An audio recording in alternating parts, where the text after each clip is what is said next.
जय जगन्नाथ। आज रोषे को आपण समस्त को बहुत बहुत स्वागत।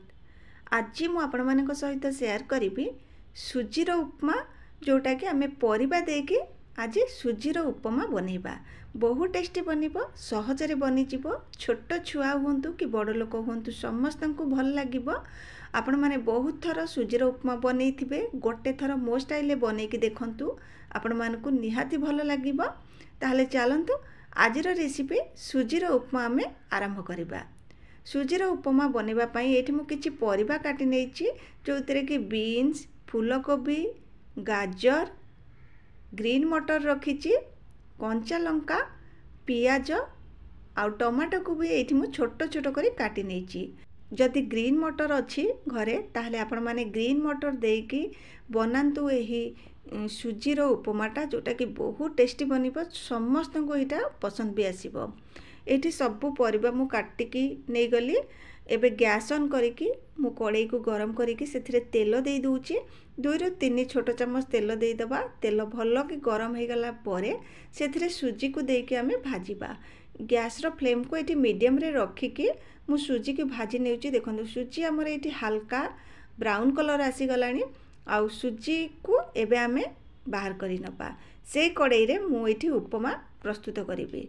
से कड़ाई रे मु सुजी को बाहर कर सला परे सेथिरे आउ 2 ରୁ 3 छोट चम्मच तेल देई दूची। तेल एठी भल भाबरे गरम हो गला परे एठी आमे गोटे तड़का प्रस्तुत करिबा, जोथिरे कि मु देइछि बिरी डाली, सोरिष आउ चना डाली। आको भल भाबरे फुटेइबे। ये भल भाबरे फुटी गले सेथिरे आमे देई देबा पियाज। एठी मु टिके हेंगु देइथिली। हेंगु रो वीडियोटा मु एठी देखैनी, किंतु टिके हेंगु दियंतु जा द्वारा कि तार बास्नाटा बहुत बढ़िया आसीबो। से भल भाबरे फुटी गला परे एठी पियाज को देकी भाजी नेली। पियाज टिके हल्का भाजी हो गला परे सेथिरे भृषंग पत्र आउ कंचा लंका को देके आमे भाजी नबा। ये किछि समय भल कि भाजी हो गला परे सेथिरे मु दउची सबु परिबा, फूलकोबी, गाजर, बीन्स आउ ग्रीन मटर को देकी आउ 1 ରୁ 2 मिनिट आमे भाजी नबा। परिबा टिके दर सिझा हो गला परे सेथिरे मु देई दूची टमाटो। परिबा सिझी नथिबा अवस्था रे जदि टमाटो को दउचंती ताले एटा भल भाबरे परिबा को सिझेबा पई देई न थाए। सेथि लागि परिबा हल्का सिझी गला परे सेथिरे मु टमाटो देई देली। टमाटो देई सारला परे सेथिरे हळदी गुंड आउ स्वाद अनुसार लूण देके आमे एबे टमाटो सिझिला पर्यंत भाजीबा। परिबा हमर एठी अधा सिझी जाइतिला। टमाटो देई सारला परे आउ किछि समय ताकू एम्ति भाजिले से सिझी जिवो।